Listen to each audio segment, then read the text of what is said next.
ನೋಡಿ, ಯಕ್ಷಗಾನದಲ್ಲಿ ಹೋಮೋಸೆಕ್ಸ್ ನಡೀತಾ ಇದೆಯಂತೆ, ಸಲಿಂಗ ಕಾಮ ಇದೆಯಂತೆ. ಎಂತ ಮಾತು ನೋಡಿ, ಯಕ್ಷಗಾನದ ಒಳಗಡೆ ಎಷ್ಟೋ ಬಾರಿ ಹೋಮೋಸೆಕ್ಸ್ ಬೆಳೀತದೆ. ಕನ್ನಡ ಅಭಿವೃದ್ಧಿ ಪ್ರಾಧಿಕಾರದ ಅಧ್ಯಕ್ಷರದ್ದು ಎಂತ ಮಾತಿದು. ಪುರುಷೋತ್ತಮ ಬಿಳಿಮಲೆ ವಿವಾದಾತ್ಮಕ ಹೇಳಿಕೆ ನೀಡಿರುತ್ತಾರೆ. ಮೈಸೂರಿನಲ್ಲಿ ಮಾತನಾಡಿದ ಪುರುಷೋತ್ತಮ ಬಿಳಿಮಲೆ, ನಾನು ಹೇಳಬಾರದು, ಆದರೂ ಕೂಡ ಸತ್ಯ ಹೇಳಲು ಹಿಂಜರಿಯಬಾರದು. ಯಕ್ಷಗಾನದಲ್ಲಿ ಸ್ತ್ರೀ ವೇಷಧಾರಿಗಳು ಚಂದ ಇರುತ್ತಾರಲ್ಲ ನೋಡಿ, ನಮ್ಗೆಲ್ಲ ಫಸ್ಟ್ ಕ್ರಶ್ಗಳು ಅವರೇನೆ. ವೇಷಧಾರಿಗಳು, ಸ್ತ್ರೀ ವೇಷಧಾರಿಗಳು, ಅವರು ಅಷ್ಟು ಚಂದ ಇರ್ತಿದ್ರು, ವೇಷದಲ್ಲಿ ಅಷ್ಟು ಚಂದ ಇರ್ತಾ ಇದ್ರು, ನಮಗೆಲ್ಲ ಅವರೇ ಫಸ್ಟ್ ಕ್ರಶ್. ಅವ್ರ ಮೇಲೆ ಕಣ್ಣು. ಆ ಕಲಾವಿದ, ಸ್ತ್ರೀ ವೇಷದ ಕಲಾವಿದ, ಅದನ್ನ ರಿಜೆಕ್ಟ್ ಮಾಡಿದ್ರೆ ಮರು ದಿವಸ ಭಾಗವತರು ಅವನಿಗೆ ಹೆಚ್ಚು ಪದ್ಯ ಕೊಡೋದಿಲ್ಲ. ಹೌದು, ರಂಗಭೂಮಿಯಲ್ಲಿ ಅವನ ಮೇಲೆ ಸೇಡು ತೀರಿಸಿಕೊಳ್ತಾರೆ ಅಂತ ಹೇಳಿ ವಿವಾದಾತ್ಮಕವಾಗಿ ಮಾತಾಡಿದ್ದಾರೆ ಬಿಳಿಮಲೆ.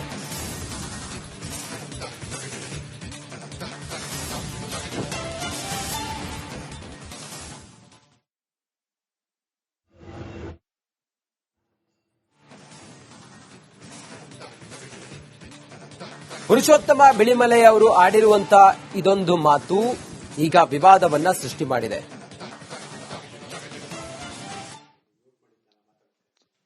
ಕನ್ನಡ ಅಭಿವೃದ್ಧಿ ಪ್ರಾಧಿಕಾರದ ಅಧ್ಯಕ್ಷರಾದಂಥ ಪುರುಷೋತ್ತಮ ಬಿಳಿಮಲೆ ಅವರ ಜೊತೆಲಿದ್ದೇನೆ. ಖುದ್ದು ಸಾಹಿತಿಗಳು, ಲೇಖಕರು, ಅನೇಕ ಕೇಡರ್ಗಳಲ್ಲಿ ದೇಶದ ಉತ್ತರ ಭಾರತ, ದಕ್ಷಿಣ ಭಾರತ ಎಲ್ಲ ಕಡೆ ಕೆಲಸ ಮಾಡಿರುವಂತ ಹಿರಿಯರು ಇರ್ತಾರೆ. ಸರ್, ಮೊನ್ನೆ ಮೈಸೂರಿನಲ್ಲಿ ಮಾತಾಡುವಂತ ಸಂದರ್ಭದಲ್ಲಿ ಯಕ್ಷಗಾನ ಕಲಾವಿದರ ಬಗ್ಗೆ ಒಂದು ಸ್ಟೇಟ್ಮೆಂಟ್ ಅಥವಾ ಒಂದು ವ್ಯಾಖ್ಯಾನ ಕೊಟ್ಟಿದ್ದೀರಿ. ಸ್ತ್ರೀ ವೇಷಧಾರಿಗಳು ಯಕ್ಷಗಾನದಲ್ಲಿ ಯಾರಿರ್ತಾರೆ ಅವರು ಬಹುತೇಕರು ಸಲಿಂಗಿಗಳು ಆಗಿದ್ದಾರೆ. ಇದನ್ನ ನೀವು ಪ್ರಪಂಚದ ಮುಂದೆ ತೆರೆದಿಡುವಂತ ಪ್ರಯತ್ನ ಮಾಡಿದ್ರ ಅಥವಾ ಟೀಕೆ ಮಾಡಿದ್ರ ಅಥವಾ ಲೇವಡಿ ಮಾಡಿದ? ಇದು ಯಾಕಂದ್ರೆ ಸಮಾಜದಲ್ಲಿ ಬೇರೆ ಬೇರೆ ಆಯಾಮಗಳಲ್ಲಿ ಜನ ಇದನ್ನ ನೋಡಕ್ ಸ್ಟಾರ್ಟ್ ಮಾಡಿದ್ದಾರೆ. ಇಲ್ಲ, ನಾನು ಹೇಳಿದ ಮಾತನ್ನ ಬೇರೆ ಬೇರೆ ಜನ ಬೇರೆ ಬೇರೆ ತರ ಗ್ರಹಿಸಿದ್ದನ್ನು ನಾನು ಗಮನಿಸಿದ್ದೇನೆ. ಮುಖ್ಯವಾಗಿ ಮೈಸೂರಲ್ಲಿ ನಾನು ಹೋದದ್ದು ನೋಡಿ, ನಾವು ಕೂಗುವ ಕೂಗು ಎಂಬ ಒಂದು ಪುಸ್ತಕದ ಬಿಡುಗಡೆಗೆ. ಈ ಪುಸ್ತಕದಲ್ಲಿ 7 ಜನ ನೀಲಗಾರರು ನಿಮಗೆ ಗೊತ್ತಿದೆ, ದೀಕ್ಷೆ ತಕೊಂಡ ಮೇಲೆ ಭಿಕ್ಷೆ ಬೇಡ್ಲಿಕ್ಕೆ ಹೋಗ್ತಾರೆ. ಅವ್ರಿಗೆ 5-6 ವರ್ಷ ಆಗುವಾಗ ದೀಕ್ಷೆ ತಗೊಳ್ತಾರೆ, ಭಿಕ್ಷೆ ಬೇಡ್ಲಿಕ್ಕೆ ಮನೆಗೆ ಹೋಗ್ತಾರೆ. ಅವರು ಈ ಮನೆಗೆ ಜೀವಮಾನ ಪರ್ಯಂತರ ಹೋಗುತ್ತಾ, ಕುವೆಂಪು ಹೇಳ್ತಾರಲ್ಲ, ಸ್ಥಾವರ ಅವರು ಏನು ಎಲ್ಲಿಯೂ ನಿಲ್ಲದಿರು ಮನೆಯನೆಂದು ಕಟ್ಟದಿರು ಅಂತ ಹೇಳ್ತಾರಲ್ಲ, ಆತರ ಇವರು ನಿರಂತರವಾಗಿ ಸುತ್ತುತ್ತಾ ಇರುವವರು. ಈ ಪುಸ್ತಕದಲ್ಲಿ ಕೃಷ್ಣಮೂರ್ತಿ ಹನೂರ್ ಅವರು ನಿರಂತರವಾಗಿ ಸುತ್ತುತ್ತಾ ಇರುವಂತಹ ಒಬ್ಬ ಕಲಾವಿದನ ಬದುಕಿನ ಅಮೂಲ್ಯ ಕ್ಷಣಗಳು ಹೇಗಿವೆ ಎಂಬುದನ್ನು ದಾಖಲು ಮಾಡ್ತಾರೆ. ಅದರಲ್ಲಿ ಅವರ ಮದುವೆ ಸಂಬಂಧಗಳು, ದೈಹಿಕ ಕಾಮನೆಗಳ ಸಂಬಂಧಗಳು, ಆಮೇಲೆ ಯಾರೋ ಒಬ್ಬರನ್ನು ಪ್ರೀತಿಸಿದ್ದು, ಇದೆಲ್ಲ ಬರ್ತದೆ. ತುಂಬಾ ಅದ್ಭುತವಾದ ಪುಸ್ತಕ. ಇದನ್ನು ಹೇಳುವಾಗ ನಾನು ಇದಕ್ಕೆ ಸಮಾನಾಂತರವಾಗಿ ನಮ್ಮ ಕಡೆ ಯಕ್ಷಗಾನದಲ್ಲಿಯೂ ಕೂಡ ಇತ್ತು, ಈಗ ಅದಿಲ್ಲ. ಯಾಕಂದ್ರೆ ಈಗ ಯಕ್ಷಗಾನ 7 ಗಂಟೆಗೆ ಆರಂಭವಾಗಿ 11 ಗಂಟೆಗೆ ಮುಗೀತದೆ. ಕಲಾವಿದರು ಮನೆಗಳಿಗೆ ಹೋಗ್ತಾರೆ, ಕಾರ್ಗಳಲ್ಲಿ ಬರ್ತಾರೆ, ಆರ್ಥಿಕ ಪರಿಸ್ಥಿತಿ ತುಂಬಾ ಇಂಪ್ರೂವ್ ಆಗಿದೆ. ಹಾಗಾಗಿ ಈಗ ಅಲ್ಲ ಇದು. ಆದ್ರೆ ನಾನು ಯಕ್ಷಗಾನ ನೋಡ್ತಾ ಇದ್ದಾಗ ಅವರು ಲಾರಿಯಲ್ಲಿಯೋ ಬಸ್ಸಿನಲ್ಲಿಯೋ ಕುಳಿತು 6 ತಿಂಗಳುಗಳ ಕಾಲ ಮನೆಯಿಂದ ದೂರ ಇರ್ತಾರೆ. ಅವರು ನವೆಂಬರ್ 26ಕ್ಕೆ ಯಕ್ಷಗಾನ ಆರಂಭ ಆಗುತ್ತದೆ, ಮೇ 26ಕ್ಕೆ ಯಕ್ಷಗಾನ ಮುಗಿಯುತ್ತದೆ. ಯಾಕಂದ್ರೆ ಮಳೆಗಾಲ ಆರಂಭ ಆಗ್ತದೆ. ಈ ನಡುವೆ ಅವರು 1-2 ಸಲ ಮಾತ್ರ ಅವರಿಗೆ ಮನೆಗೆ ಹೋಗ್ಲಿಕ್ಕೆ ಅವಕಾಶ ಆಗುದು. ಯಾಕಂದ್ರೆ ದೂರದ ಊರಿನಿಂದ ಹೋಗಿ ಬರುವುದು ಸಮಸ್ಯೆ ಇತ್ಯಾದಿ. ಈಗ ಒಂದು ಊರಿಂದ ಒಂದು ಊರಿಗೆ ಹೋಗುವ ಕಲಾವಿದರು ಹೇಗೆ ನೀಲಗಾರರಿಗೆ ಸಮಸ್ಯೆಗಳಿದೆಯೋ, ಯಕ್ಷಗಾನ ಕಲಾವಿದರಲ್ಲಿ ಕೂಡ ಅಂಥದೇ ಸಮಸ್ಯೆ ಇದೆ. ನಾನು ಧರ್ಮಸ್ಥಳದಲ್ಲಿ ನಡೆದ ಒಂದು ತುಳು ಸಾಹಿತ್ಯ ಸಮ್ಮೇಳನದಲ್ಲಿ ಹೇಳಿದ್ದೆ, ಈ ತರ ಕಲಾವಿದರ ಕಷ್ಟಗಳಿಗೆ ನಾವು ಸಂಶೋಧಕರು ಮತ್ತು ಲೇಖಕರು ಧ್ವನಿಯಾಗಬೇಕು, ಅಕ್ಷರವಾಗಬೇಕು ಎಂಬ ಮಾತನ್ನು ಹೇಳಿದೆ.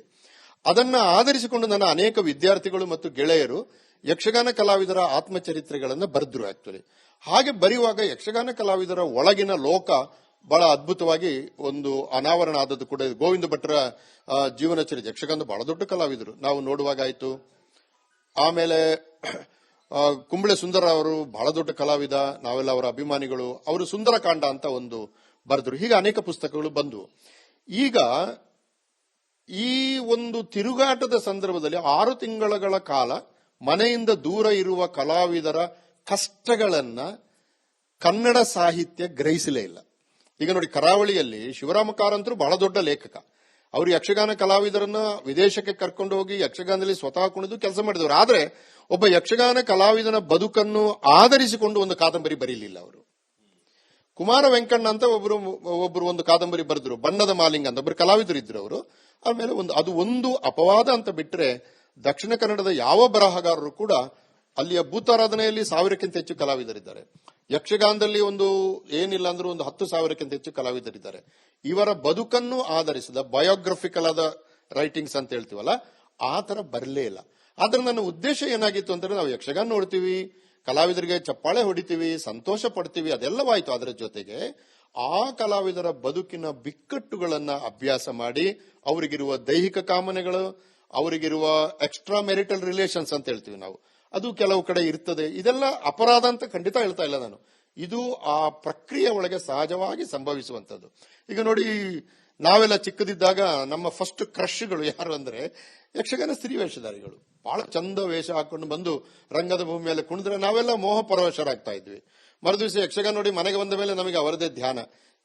ಇದು ಆ ಕಲೆ ನಮ್ಮ ಮೇಲೆ ಬೀರಿದ ಪರಿಣಾಮ. ಆದ್ದರಿಂದ ನಾನು ಆ ಕಲಾವಿದರ ಬದುಕಿನ ಬವಣೆಗಳಿಗೆ ಧ್ವನಿಯಾಗಬೇಕು ಅಂತ ಲೇಖಕರಿಗೆ ಕರೆ ಕೊಟ್ಟನೆ ವಿನಃ ಆ ಕಲಾವಿದರಿಗೆ ಅವಮಾನ ಆಗಬೇಕು ಅಂತ ನಾನು ಹೇಳಿದ್ದಲ್ಲ. ಆದ್ರೆ ಕೆಲವರಿಗೆ ಬೇಸರ ಆಗಿದೆ ಅಂತ ನಂಗೆ ಗೊತ್ತಾಯ್ತು.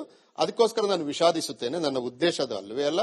ನನ್ನ ಉದ್ದೇಶ ಕಲಾವಿದರ ಬದುಕನ್ನು ಉಜ್ವಲಗೊಳಿಸುವ ಹಾಗೆ ಲೇಖಕರು ಕೆಲಸ ಮಾಡಬೇಕಾದ ಕಡೆಗೆ ಗಮನ ಸೆಳೆಯುವುದು. ಆ ಕೆಲಸವನ್ನ ಹನೂರು ಈ ಪುಸ್ತಕದಲ್ಲಿ ಮಾಡಿದ್ದಾರೆ. ಈಗ ನೀವೇ ಹೇಳದಂತೆ ಲೇಖಕರಿಗೆ ಒಂದು ಕಿವಿಮಾತಾಗಿತ್ತು. ಅಂದ್ರೆ ಕಲಾವಿದರ ಸಮಸ್ಯೆಗಳನ್ನ ಜನರಿಗೆ ಅರ್ಥ ಮಾಡಿಸುವಂತ ಕೆಲಸವನ್ನ ಲೇಖಕರು ಮಾಡಬೇಕಿತ್ತು. ಆದ್ರೆ ಈ ಮಾತಿನ ಸಂದರ್ಭದಲ್ಲಿ ಗೊತ್ತೋ ಗೊತ್ತಿಲ್ಲದೇನೋ, ಅಂದ್ರೆ ನೀವು ಸಣ್ಣವರಿದ್ದಾಗ ಅಂತ ಹೇಳಿದಂತ ಸಂದರ್ಭದಲ್ಲಿ ಈಗ ಯಕ್ಷಗಾನದ ಕಲಾವಿದರ ಕುಟುಂಬಸ್ಥರಿಗೆ 3ನೇ ತಲೆಮಾರು ಬಂದಿರಬಹುದು. ಅಲ್ಲಿಗೆ ಅವರ ಪೂರ್ವಜರು ಸಲಿಂಗ ಕಾಮಿಗಳಾಗಿದ್ದರು ಅಥವಾ ಸಲಿಂಗಿ ವ್ಯಕ್ತಿಗಳಾಗಿದ್ದರು ಅನ್ನೋ ಒಂದು ಅಂಶ ಈಗ ಬಹಿರಂಗವಾಗಿ ಒಂದು ವೇದಿಕೆಯಲ್ಲಿ ಹೇಳಿರೋದ್ರಿಂದ ಪ್ರಾಬಬ್ಲಿ ಒಂದಿಷ್ಟು ಮಾರಲ್ ಎಥಿಕ್ಸ್ ಮೇಲೆ, ಅವರ ಮಾನಸಿಕ ಆರೋಗ್ಯದ ಮೇಲೆ ಒಂದಿಷ್ಟು ಪರಿಣಾಮ ಬೀರುವಂತ ಚಾನ್ಸಸ್ ಇರ್ಬೋದು. ಇದ್ರೆ ಅದು ಅದರ ಬಗ್ಗೆ ನನಗೆ ತುಂಬಾ ವಿಷಾದ ಇದೆ. ಈಗ ನಾನು ಯಾರ ಹೆಸರನ್ನು ಹೇಳಿಲ್ಲ, ಆದ್ರೆ ಅನೇಕ ಸ್ತ್ರೀ ವೇಷಧಾರಿಗಳು ತಮಗೆ ಆಗುವ ಬಿಕ್ಕಟ್ಟುಗಳನ್ನ ಹೇಳಿದ್ದಾರೆ. ಈಗ ಇತ್ತೀಚೆಗೆ ಬೇರೆ ಒಂದು ಘಟನೆ ನಡೆಯಿತು, ಅದೆಲ್ಲ ನಾನು ಸಾಮಾಜಿಕ ಮಾಧ್ಯಮದಲ್ಲಿ ನೋಡಿದ್ದೇನೆ. ಹಾಗಾಗಿ ನಾನು ಯಾರ ಹೆಸರು ಹೇಳಿಲ್ಲ, ಹೇಳುವುದೂ ಇಲ್ಲ. ನನಗೆ ಗೊತ್ತಿದೆ ಕೂಡ, ಆದ್ರೂ ಹೇಳುವುದಿಲ್ಲ ನಾನು, ಯಾಕಂದ್ರೆ ಅವ್ರ ಬಗ್ಗೆ ತುಂಬಾ ಗೌರವ ಇದೆ ನನಗೆ ಅಂತ. ಬಟ್ ಲೇಖಕ ತನ್ನ ಸಮಾಜದಲ್ಲಿ ನಡೆಯುವಂತ ಸೂಕ್ಷ್ಮ ವಿಚಾರಗಳಿಗೆ ಧ್ವನಿಯಾಗದೆ ಹೋದ್ರೆ ಆ ಲೋಕ ಅಕ್ಷರ ಲೋಕಕ್ಕೆ ಬರುವುದು ಹೇಗೆ? ನೋಡಿ, ಸಿದ್ದಲಿಂಗಯ್ಯನವರು ಮತ್ತು ದೇವನೂರು ಮಹಾದೇವ ಅವರು ದಲಿತರ ಮೇಲೆ ಬರೀಲಿಕ್ಕೆ ಶುರು ಮಾಡಿದ ಮೇಲೆ ಇಡೀ ಕನ್ನಡ ಸಾಹಿತ್ಯ ಬೆಚ್ಚಿ ಬಿದ್ದಿತ್ತು. ಯಾಕೆಂತಂದ್ರೆ ಆ ದಲಿತ ಲೋಕ ಕನ್ನಡ ಸಾಹಿತ್ಯದೊಳಗೆ ಬಂದೇ ಇರಲಿಲ್ಲ. ಅದಕ್ಕೆ ದೇವನೂರು ಬರಬೇಕಾಯ್ತು, ಸಿದ್ದಲಿಂಗಯ್ಯ ಬರಬೇಕಾಯ್ತು. ಹಾಗೇನೆ ಯಕ್ಷಗಾನ ಗೊತ್ತಿರುವವರು ಆ ಕಲಾವಿದರಿಗೆ ಯಾವ ರೀತಿಯಿಂದಲೂ ಅವಮಾನ ಆಗದ ಹಾಗೆ ನೋಡಿ, ದೀಪ ಹತ್ತಿತ್ತು ಅಂತ ಒಂದು ಕಾದಂಬರಿ ಬಂತು. ಅದನ್ನ ಚಂದ ಪುಸ್ತಕದವರು ನಮ್ಮ ವಸುಧೇಂದ್ರ ಅವರು ಪ್ರಕಟ ಮಾಡಿದ್ರು. ನಾನು ಅದಕ್ಕೆ ಮುನ್ನುಡಿ ಬರೆದೆ. ಅದರಲ್ಲಿ ಆ ಕಾದಂಬರಿಯಲ್ಲಿ ಒಬ್ಬ ಕಲಾವಿದ ಸ್ತ್ರೀ ವೇಷಧಾರಿ. ಅವನು ಆ ಸ್ತ್ರೀ ವೇಷಧಾರಿಗೆ ಯಾವ ಬಗೆಯ ಕಿರುಕುಳಗಳು ಬರ್ತವೆ ಎಂಬುದನ್ನ ಒಂದು ಕಾದಂಬರಿ ರೂಪದಲ್ಲಿ ಬರೆದಿದ್ದಾರೆ. ಅದು ಇತಿಹಾಸ ಅಂತ ನಾನು ತಗೊಳ್ಳೋದಿಲ್ಲ. ಆದರೆ ಕಲಾವಿದನ ಅನುಭವ ಒಂದು ಕಾದಂಬರಿ ರೂಪವಾಗಿ ಬಂದಾಗ ನಮಗೆ ಹೊಸ ಅನುಭವ ಸಿಕ್ಕಿತೋ ಇಲ್ವೋ? ಹಾಗಾಗಿ ಈ ತರದ ಸಾಮಾಜಿಕ ಅನುಭವಗಳು, ಯಾಕಂದ್ರೆ ಇವೆಲ್ಲ ಸಾಮಾಜಿಕ ಪ್ರಕ್ರಿಯೆಗಳು ಕೂಡ. ಈಗ ಇದರಲ್ಲಿ ನಾವು ಕಲಾವಿದರು ಹೇಗೆ ಒಂದು ಹುಡುಗಿಯ ಪ್ರೇಮಕ್ಕೆ ಬಿದ್ದೆ ಅಂತ ಒಬ್ರು ಹೇಳ್ತಾರೆ, ಬಹಳ ಚೆನ್ನಾಗಿ ಹೇಳ್ತಾರೆ ಅವರು. ಅದರಿಂದ ನಾನು ಹೇಳಿದೆ, ನಿಮ್ಮ ಬಗ್ಗೆ ನಂಗೆ ಗೌರವ ಹೆಚ್ಚಾಯ್ತು ಕಲಾವಿದ್ರೆ ಅಂದೆ. ನಾನು ಅವರಿಗೆ ಕೈ ಮುಗಿದು ನಿನ್ನೆ ಸಭೆಯಲ್ಲಿ ಕೂತಿದ್ರು, ನಿಮ್ಮ ಬಗ್ಗೆ ಗೌರವ ಹೆಚ್ಚಾಯ್ತು ನನಗೆ, ನೀವು ಬರೆದಿದ್ದೀರಿ. ಆ ಹುಡುಗಿ ಹೆಸರು ಬರೀಲಿಲ್ಲ, ಯಾಕಂದ್ರೆ ಅವಳು ಇನ್ಯಾರನ್ನು ಮದುವೆ ಆಗಿ ಮಕ್ಕಳ ಜೊತೆ ಇರ್ತಾರೆ. ಅಷ್ಟು ಸೆನ್ಸಿಬಿಲಿಟಿ ಅಂತ ಹೇಳ್ತೀವಲ್ಲ, ಅದು ನಮಗೆಲ್ಲರಿಗೂ ಕೂಡ ಇರಬೇಕು. ಆದ್ರೆ ಈ ಒಂದು ನಿಗೂಢ ಲೋಕ ಇದೆಯಲ್ಲ, ಅಲ್ಲಿ ಬರೀ ಏನು, ಅದು ಈಗ ಒಂದು ಸಲಿಂಗ ಎಂಬ ಒಂದು ಪದ ನಾನು ಬಳಸಲಿಲ್ಲ, ಹೋಮೋಸೆಕ್ಸ್ ಅಂತ ಒಂದು ಪದ ಬಳಸಿದೆ. ಆದ್ರೆ ಅದು ಹೆಚ್ಚು ಹೈಲೈಟ್ ಆದಾಗೆ ನಾನು ಬಡತನದ ಬಗ್ಗೆ ಹೇಳಿದೆ. ಗೋವಿಂದ ಭಟ್ರು ಉಪ್ಪಿನಂಗಡಿ ಹತ್ರ 6 ತಿಂಗಳು ಮೇಳ ಮುಗಿಸಿ ಉಪ್ಪಿನಂಗಡಿ ಹತ್ರ ಮನೆಗೆ ಬಂದಾಗ ಅವರ ಮನೆ ಇರಲಿಲ್ಲ. ಮನೆಯಿಂದ ಹೋಗಿದ್ದಾರೆ, ವಾಪಸ್ ಮೇಳ ಮುಗಿಸಿ ಬರುವಾಗ ಮನೆ ಇಲ್ಲ ಅಲ್ಲಿ. ಅವರು ಪಕ್ಕದ ಮನೆಯವ್ರ ಹತ್ರ ಕೇಳ್ತಾರೆ, ಇಲ್ಲಿ ಗೋವಿಂದ ಭಟ್ರ ಮನೆ ಎಲ್ಲಿತ್ತು ಅಂತ. ಓ, ಇಲ್ಲಿತ್ತು, ಅದು ಬೆಂಕಿ ಬಿದ್ದು ಹೋಗಿದೆ ಅಂತ. ಹಾಗಾದ್ರೆ ಹೆಂಡತಿ ಮಕ್ಕಳು, ಹೆಂಡತಿಯ ತಾಯಿ ಮನೆಗೆ ಹೋಗ್ತಾರೆ. ನೋಡಿ, ಇದು ಎಂಥ ಒಂದು ಕಲಾವಿದನ ಬದುಕಿನ ಇದು ನೋಡಿ, ಏನು ಕಷ್ಟಗಳು. ಇದು ದುಃಖಾಂತ ಕಾವ್ಯಗಳು ಇವು. ನಾನು ಹೇಳುದು ಪ್ರತಿ ಕಲಾವಿದನ ಬದುಕು ದುಃಖಾಂತ ಕಾವ್ಯಗಳು. ಈ ದುಃಖಾಂತ ಕಾವ್ಯಗಳನ್ನು ಅಕ್ಷರ ಲೋಕಕ್ಕೆ ತರದೆ ಈಗ ಬದಲಾಗಿದೆ ಅಂತ ಅಂದೆ ನಾನು. ನೋಡಿ, ಈಗ ಯಕ್ಷಗಾನ